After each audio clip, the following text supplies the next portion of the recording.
Salut à tous, c'est Hugo de la chaîne NSS et enfin, ça y est, on se retrouve pour le format où je réagis à vos créations. Pour faire un petit rappel global, je vous ai proposé de m'envoyer des vidéos de vos créations à l'adresse qui s'affiche à l'écran actuellement, donc si vous voulez m'en renvoyer, c'est avec plaisir, puisqu'il y aura une vidéo de ce format une fois par mois, à peu près. Si on peut en faire plus, on en fera plus, mais sinon une fois par mois, c'est déjà pas mal. Aujourd'hui, c'est le premier épisode de cette série, vous avez été pas mal, vous avez été plusieurs dizaines à m'envoyer des vidéos. J'ai un petit peu tout regardé, mais je n'ai pas pu sélectionner tout le monde comme vous le savez, et comme je vous l'avais dit, je vais réagir à 3 vidéos à chaque fois, donc si vous ne passez pas, ne vous inquiétez pas, j'ai quand même prêté attention à ce que vous m'avez envoyé, j'ai tout regardé, j'ai pris le temps de vraiment connaître un petit peu le contenu, histoire de voir ce que ma communauté peut produire. Il y a des choses très intéressantes, il y a des choses qui demandent encore du travail, et aujourd'hui, on va s'intéresser à 3 d'entre elles. Bref, ça, c'était pour le petit rappel, et je vous propose de commencer tout de suite par la première vidéo.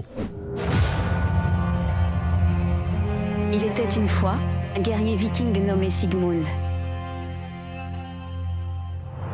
Sigmund était connu pour sa force et son courage sur le champ de bataille.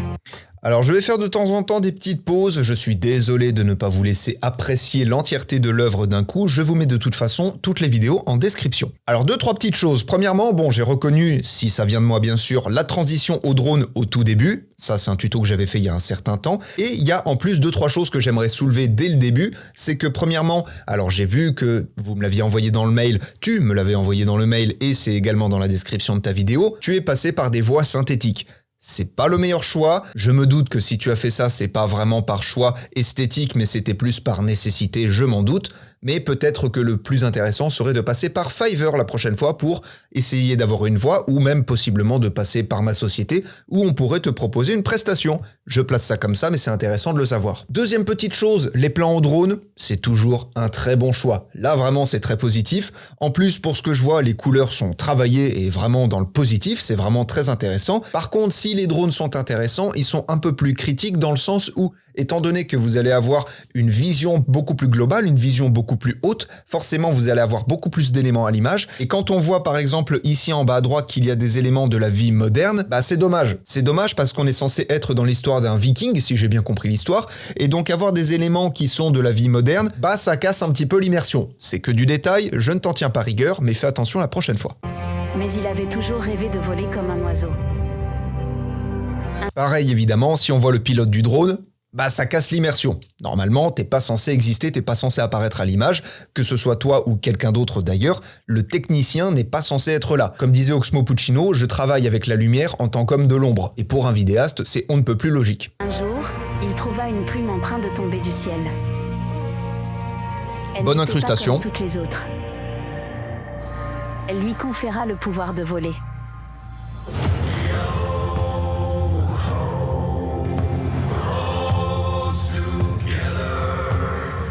Là, voilà, ça c'est très joli ça. Avec des arbres couchés, les nuages, une très belle colorimétrie encore une fois, et je note d'ailleurs la transition masquée que tu as fait avec la plume, c'est un très bon choix esthétique.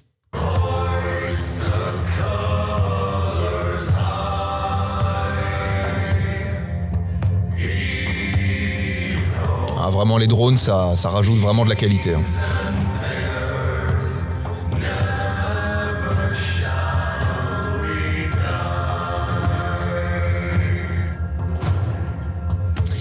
Encore une fois, bon voilà, le décor moderne en bas, mais bon, c'est pas grave. C'est pas grave.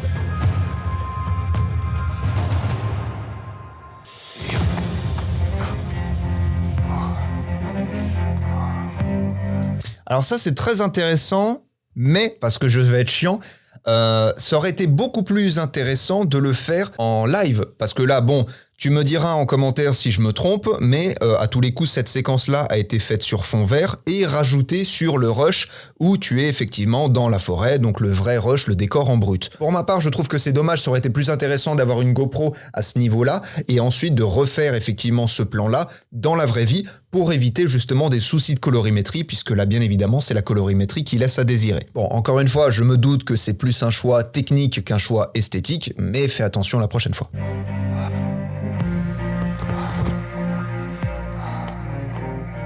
Sinon, l'idée en soi est très bonne. Ça fait un peu Skyrim. Si l'ombre a été faite en post-production, elle est vraiment très bien faite, très intéressant.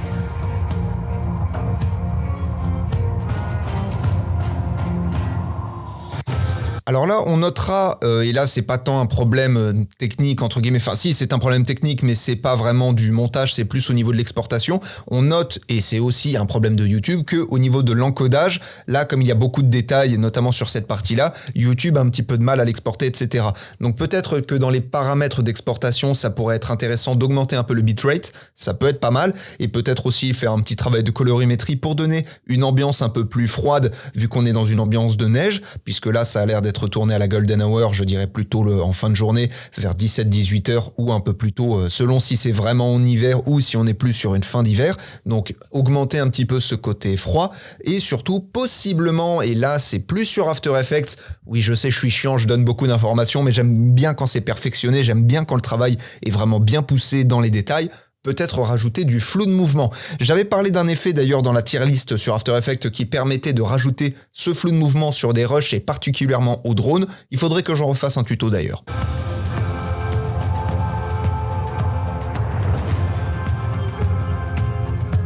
Sigmund ne se doutait de rien. Mais cette plume allait changer son destin. Encore une fois, des éléments modernes, mais là, ça reste quand même relativement discret. On pourrait croire que c'est une cabane en bois, mais comme la forme est hexagonale, bon, on se doute que c'est quelque chose de moderne. Mais cette plume allait changer son destin. Petit effet d'orage rajouté en post-production.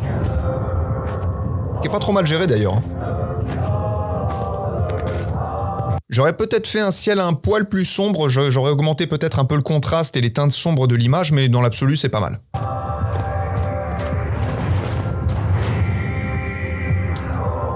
L'effet où le personnage s'envole, c'est très bien géré, vraiment pas mal. Pas mal du tout, vraiment. J'aime beaucoup. Alors la forêt peut-être un peu sombre, mais ça c'est pas grave dans l'absolu, ça se travaille.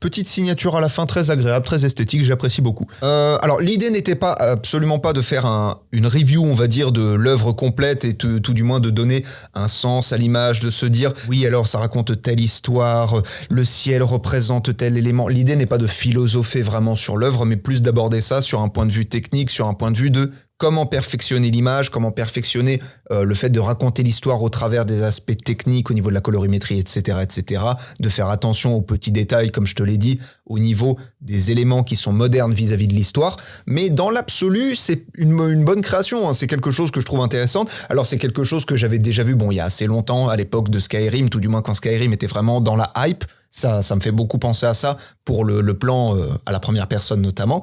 Mais comme je te l'ai dit, voilà, la prochaine fois, c'est plus intéressant de le faire sur un décor en brut et de tout faire en même temps, avec une GoPro au niveau du torse, etc. Bon, voilà, j'espère quand même que mes petits conseils, mes petites informations t'auront servi dans l'absolu. Bien évidemment, encore une fois, là, c'est très spécifique à cette œuvre-là, c'est très spécifique à cette vidéo, et je le dis aussi pour la plupart des gens de la communauté pour le coup, comme c'est le premier épisode de la série de ce truc-là de réagir à vos créations, j'ai peut-être pas encore tous les réflexes, j'ai peut-être pas encore ma patte artistique à ce niveau-là, ma patte de réaction, donc ça va se travailler au fil des épisodes, mais déjà, on fait un petit peu comme on peut. Tout du moins, j'essaie d'être le plus authentique et le plus en raccord avec l'esprit de la chaîne. C'est important. Et du coup, je vous propose de passer tout de suite à la seconde vidéo.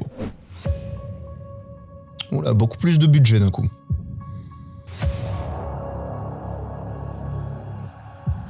Oula, alors attendez, beaucoup d'informations. On va se repasser ça tranquillement et on va analyser un petit peu tout ça.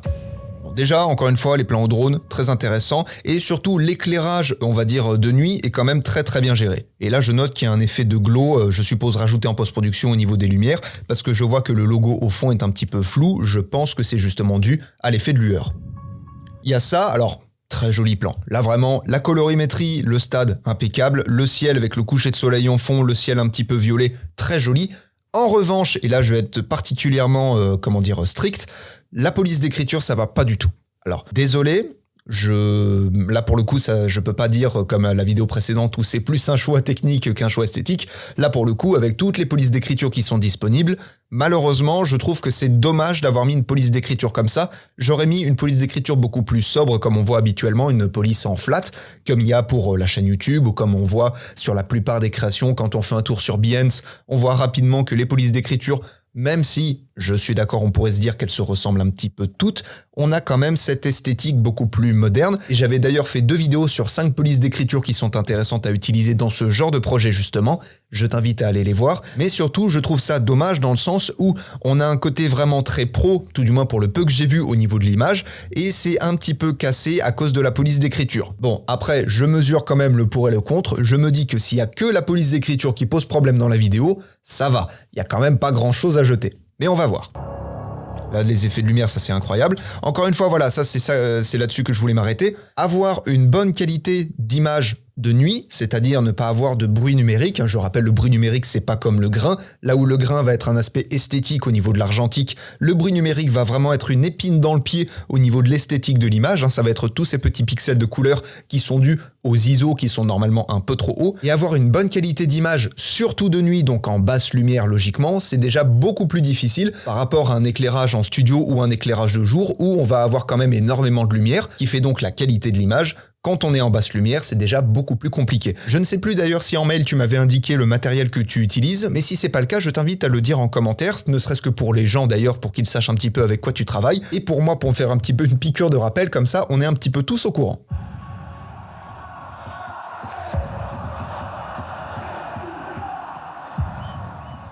Il y a un travail de composition qui est assez intéressant, alors avec des plongées, des contre-plongées, et surtout avec une règle des tiers qui est assez bien respectée, je trouve ça très joli. Et avec des ralentis aussi.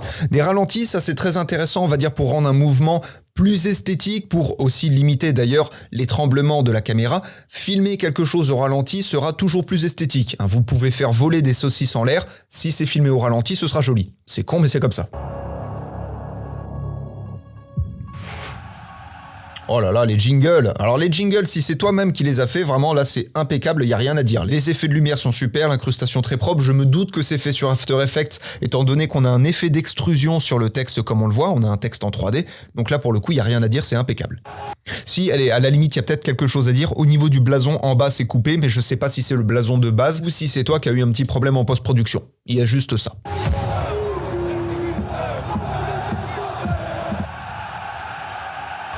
Beaucoup d'informations encore une fois, il faut que je repasse un petit peu.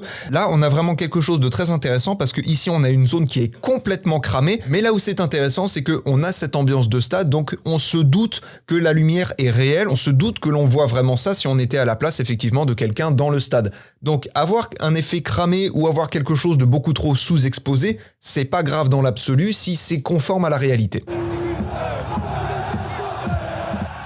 Là, petit choix esthétique très intéressant, tant esthétique que juridique, entre guillemets, puisque là, comme vous le voyez, on pourrait distinguer le visage des personnes, mais on a un effet de flou. Alors là, je sais pas si c'est un effet de bokeh fait à la caméra, je suppose que c'est fait en tournage, mais on pourrait très bien le recréer sur After Effects ou même sur Premiere Pro avec un effet de flou d'objectif d'appareil photo pour avoir quelque chose de réaliste, et notamment sur After Effects pour avoir des paramètres très poussés, notamment au niveau du diaphragme, au niveau de la profondeur de champ, etc. Mais effectivement, ce qui est intéressant, et notamment pour une entreprise, c'est de ne pas montrer le visage des personnes pour ne pas forcément avoir de soucis au niveau juridique, au niveau de la propriété intellectuelle. Voilà, toujours ce travail de composition qui est très intéressant.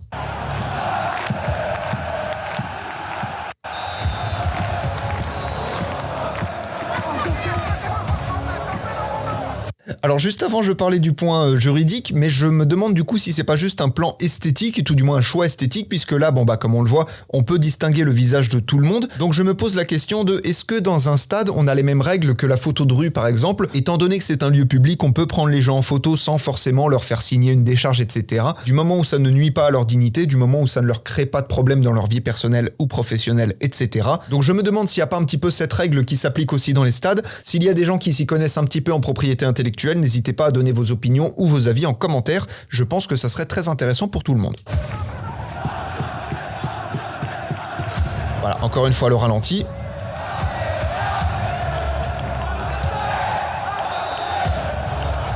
Le gros avantage du stade, c'est qu'au moins on n'a pas besoin de ramener son éclairage perso parce que tout le stade est éclairé, ça c'est déjà un très bon point.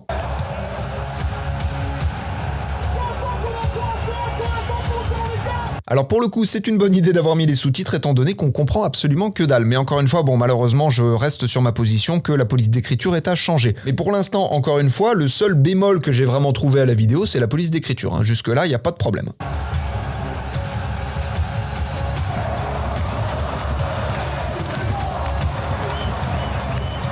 Il y a deux choses dont j'ai pas encore parlé, c'est d'une part la colorimétrie. Alors même si de temps en temps l'image est un petit peu sombre à mon goût, mais ça peut s'expliquer par le fait que c'est tourné de nuit et même s'il y a les éclairages de stade, on n'a pas forcément l'éclairage directement dans le public, ce sera beaucoup plus éclairé au niveau du terrain, ça c'est logique. Mais au-delà de ça, je trouve que les couleurs rendent très bien, le vert est pas hyper saturé, le bleu est relativement doux à l'image, on a des teintes de lumière que ce soit le blanc ou le noir qui sont pas cramés ou sous-exposés dans la plupart des cas. Alors même si là en bas à gauche on pourrait se dire que la cage des buts est un petit peu cramé, mais je me doute que c'est dû aux éclairages qui doivent vraiment taper contre la cage de foot. Et à mon avis, je pense que en fait le fond, là où il y a le public, c'était vraiment sous-exposé et que t'as ramené vraiment ça dans la lumière et que du coup ça a impacté la cage de foot qui, elle, du coup est un petit peu plus cramée. Je pense que ça doit être quelque chose comme ça, t'as dû avoir ce genre de soucis en post-production. Il y a ça, et il y a vraiment aussi la musique qui est hyper dynamique, hyper énergique, qui retranscrit vraiment l'ambiance du stade, l'énergie des joueurs, du public, etc. On sent que tout le monde est à bloc, on sent que c'est un peu tendu, mais en même temps que les gens passent un bon moment, on sent que c'est vraiment à fond la caisse, c'est un très bon choix. Vraiment en termes de musique, et ça pour le coup, on n'en parle pas souvent sur la chaîne, mais on aura l'occasion d'en parler. Une vidéo, au-delà de créer des plans, au-delà de faire de la colorimétrie, au-delà de faire des choix particuliers en termes de composition au tournage, etc., il y a quelque chose qui demande énormément de temps et énormément, entre guillemets, de bons choix au niveau esthétique, au niveau de l'ambiance que ça va rendre, etc. C'est le choix de la musique. Il m'est arrivé parfois de chercher pendant des heures et des heures et des heures sans forcément trouver quelque chose qui m'intéresse au final, une musique pour un projet, parce qu'il fallait quelque chose de particulier, ou il fallait quelque chose d'un petit peu plus énergique, ou il fallait quelque chose d'un petit peu plus long, ou alors il fallait un instrument ou les paroles en moins, etc., etc. Bref, souvent la musique, c'est ce qui va vous prendre énormément de temps pour quelque chose qui au final ne sera qu'un élément dans la timeline, dans l'absolu, c'est sûr, mais ne négligez jamais le rôle de la musique. Encore une fois, on aura l'occasion d'en parler sur la chaîne parce que c'est un sujet relativement long, relativement complexe et très intéressant à aborder. Pour l'instant, on se contentera de ça. La musique que tu as choisie est très bonne.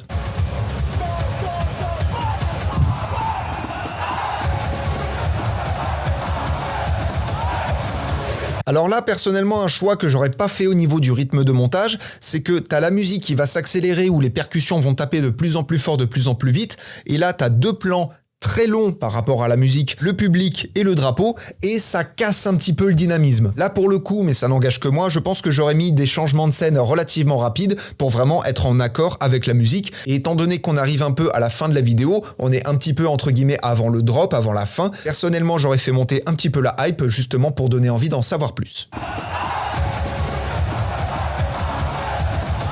Voilà, c'est vraiment très très long.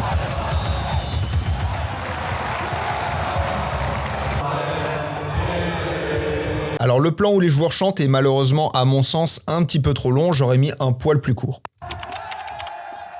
Alors 2-3 petites choses pour finir. Alors je maintiens malheureusement que la police d'écriture est problématique, c'est dommage. Mais par contre, le reste du projet est très intéressant. Cependant, je suis un petit peu déçu par la fin, dans le sens où, personnellement, comme je te l'ai dit, j'aurais fait vraiment une montée de la hype, quelque chose qui accélère, qui est de plus en plus fort, de plus en plus rapide, etc., pour donner justement cette hype de fin, pour donner envie d'en savoir plus. Là, à la fin, on a quelque chose d'un petit peu plus mou, on n'a plus la musique, on a juste le bruit des gens, on a des gens qui applaudissent, c'est la fin du match, etc. Alors c'est intéressant, tout du moins c'est cohérent de voir la fin du match en fin de vidéo, mais personnellement, et encore une fois, même si ce n'est pas un teaser, j'aurais fait monter la hype histoire de vraiment terminer en beauté. Mais ça n'engage que moi. Voilà, sinon cependant, au niveau de la colorimétrie, au niveau de la gestion de la lumière, au niveau de l'ambiance globale, au niveau du dynamisme, au niveau du montage, au niveau de la composition, etc., etc., vraiment, il n'y a pas grand chose à dire, c'est du très, très bon boulot.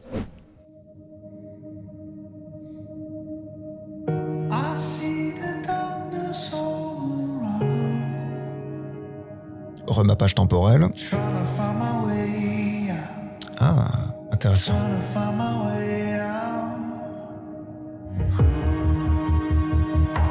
Oula, alors attendez. Doucement, j'ai beaucoup de questions. J'ai beaucoup de questions, beaucoup de choses à dire. Alors premièrement, le travail de composition là est très intéressant et surtout le fait de combiner des mouvements de caméra avec la personne qui va marcher en plus et tout du moins cette apparition, on a un petit peu cette impression que le mouvement a été fait au tournage et qu'on a un effet vraiment intéressant, vraiment poussé. Ou pour le coup, au final, tout a été fait en post-production mais ça rend très très bien. Le remappage temporel, cette accélération et ce ralentissement, personnellement, je ne l'aurais pas mis. Ça casse un petit peu la grâce du slow motion. C'est dommage à mon sens, mais c'est pas grave, c'est un détail. Alors là, j'ai vu qu'il y avait plusieurs effets de lens flare. J'aimerais savoir, et là pour le coup je te pose la question directement, si ça a été fait en post-production, et je pense notamment à After Effects, ou si tu as le matos nécessaire, et je pense notamment à des filtres optiques, pour faire ces effets-là en tournage directement. N'hésite pas à me le dire en commentaire, ça m'intéresse. Pareil pour ces effets-là de lumière. Ça, je pense que c'est peut-être aussi une lumière qui est passée dans l'objectif. Je pense que ça peut être quelque chose dans le genre. Alors, et on a cet effet-là fantomatique que je trouve absolument sublime. Je me demande vraiment comment t'as fait ça. Alors, j'ai une théorie, tu me diras en commentaire encore une fois si c'est ça ou pas. Je pense que t'as fait ça sur After Effects. Tu as fait un détourage du personnage. Tu as rajouté du flou, un genre de flou de rotation et un effet d'opacité pour qu'on puisse justement voir à travers. Et donc, cet effet où ça monte un petit peu avec un petit peu de flou directionnel, etc. Je pense que ça doit être quelque chose comme ça. Et si je ne m'abuse, il me semble que ça a été tourné à Lyon, je crois. Ou alors à Grenoble. Je sais plus. Peut-être à Grenoble.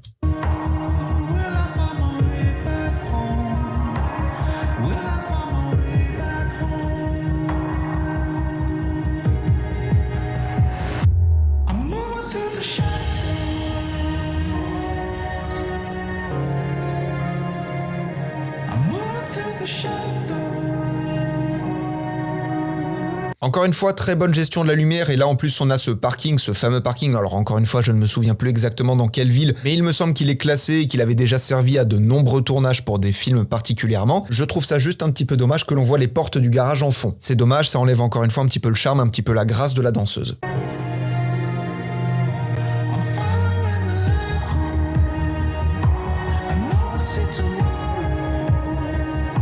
Alors ça, c'est une technique très intéressante et très simple à faire, qui est vraiment de faire des cuts en rythme avec la musique et de faire des petits avancements dans le temps. C'est quelque chose de très simple, mais qui rajoute beaucoup de dynamisme. C'est un très bon choix en termes de montage. Encore ces effets de lens flare. Alors ça, je suppose que tu as repris un petit peu le concept de la transition freeze frame. Alors évidemment géré sur After Effects pour plein de raisons, parce que la caméra bouge, parce que l'actrice est en mouvement, et donc ça me laisse très vraisemblablement supposer que c'est de la rotoscopie, qui est encore une fois très bien gérée.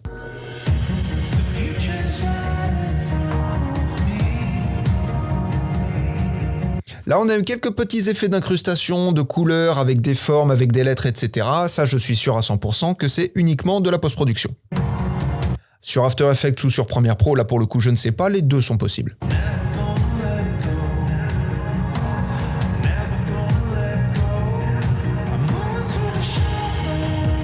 Une image peut-être un poil sombre, ce qui est dommage d'ailleurs étant donné que comme je le vois en fond, le ciel a l'air gris, ce qui fait un énorme diffuseur de lumière naturelle. On aurait pu avoir quelque chose de plus lumineux. Par rapport aux autres plans d'ailleurs, qui même en intérieur, au niveau du couloir où il y a les tags, etc., on a déjà même quelque chose qui est beaucoup plus lumineux que ça. Je trouve ça un petit peu dommage, sachant que là on est en extérieur. Ça rend l'image un petit peu tristoune. On a ici un plan assez intéressant puisqu'on a déjà premièrement un schéma de lumière split, donc c'est-à-dire que la lumière va séparer en deux le visage de la danseuse. On a d'un côté du visage la lumière et de l'autre côté on a de l'ombre. Cependant quelque chose qui est très intéressant, et alors ça pour le coup j'en avais pas forcément parlé dans le tuto parce que j'avais pas les conditions qu'il fallait pour faire ça, mais le plus esthétique quand on réalise un schéma de lumière split, c'est d'avoir un fond inversé en termes de lumière. C'est-à-dire que le côté du visage qui est dans la lumière, le fond va être dans l'ombre, et le côté du visage qui est dans l'ombre, le fond va être dans la lumière, pour justement jouer sur cette notion de contraste. Mais ça, pour le coup, j'en avais pas parlé. Et ici, je pense qu'on a une machine à fumer, ça m'étonnerait que ce soit quelqu'un avec sa vapoteuse en train de souffler. Ça m'étonnerait. On a des contre-plongées qui sont très jolies. Ah! Alors ici on a une source de fumée, ça me conforte dans l'idée que c'est effectivement une machine à fumer qui à mon avis doit être cachée par justement la dite fumée, mais pour le coup c'est un petit peu dommage que tout soit concentré à cet endroit-là, ça aurait été plus intéressant que ça se répartisse un petit peu dans tout le couloir. Mais bon, je suppose que ça doit être le début de la prise.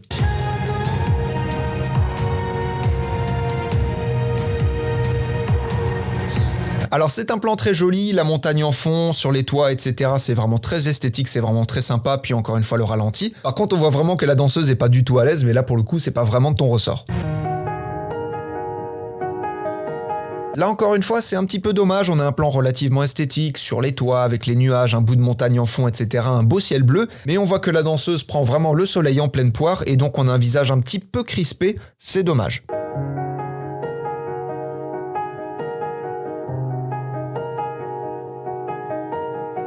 Et on termine sur un contre-jour assez intéressant. Alors normalement le contre-jour est relativement décrié pour la plupart du temps, je suis d'accord. Mais là, quand le contre-jour nous fait pas une image cramée en fond et une image sous-exposée pour le reste du plan justement, et qui nous sert en plus de backlight naturel pour notre sujet, même si, à titre personnel, je trouve qu'il manque un petit peu de lumière du côté gauche de notre sujet, mais ça encore une fois c'est pas grave, on est en extérieur, on n'a pas tout le matos, ça se gère un petit peu différemment, même si avec un petit peu de rotoscopie et un travail de colorimétrie ça aurait pu s'arranger, on a quand même quelque chose de très esthétique. Bon, globalement la réalisation est très intéressante, alors personnellement je suis pas fan, mais là vraiment ça n'engage que moi, c'est vraiment un goût personnel de ce truc d'artiste de marquer son nom avec une police d'écriture un petit peu cursive, un petit peu comme si c'était écrit à la main, etc.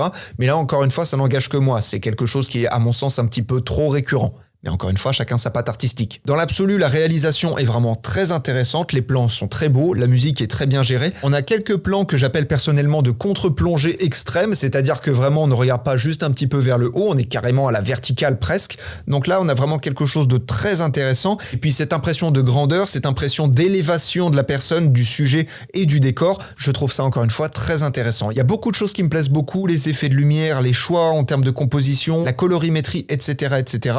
Les slow motion, évidemment, ça c'est très important. Bref, il y a eu beaucoup de travail là-dessus et je ne peux que t'encourager à te perfectionner là-dedans. Il y a vraiment énormément de bonnes idées. Voilà, c'est tout pour ce premier épisode et pour le coup, les rôles vont s'inverser. Si il y a des choses qu'il faudrait que j'améliore pour la prochaine fois, pour le prochain épisode de ce format, n'hésitez pas à me le dire en commentaire, je prends tous les retours. Et bien évidemment, n'hésitez pas à me dire si ça vous a plu, c'est aussi très important pour moi. Et en attendant les prochains tutos, apprenez, utilisez et progressez dans vos montages. Je vous souhaite un excellent dimanche, je vous fais des bisous et à plus.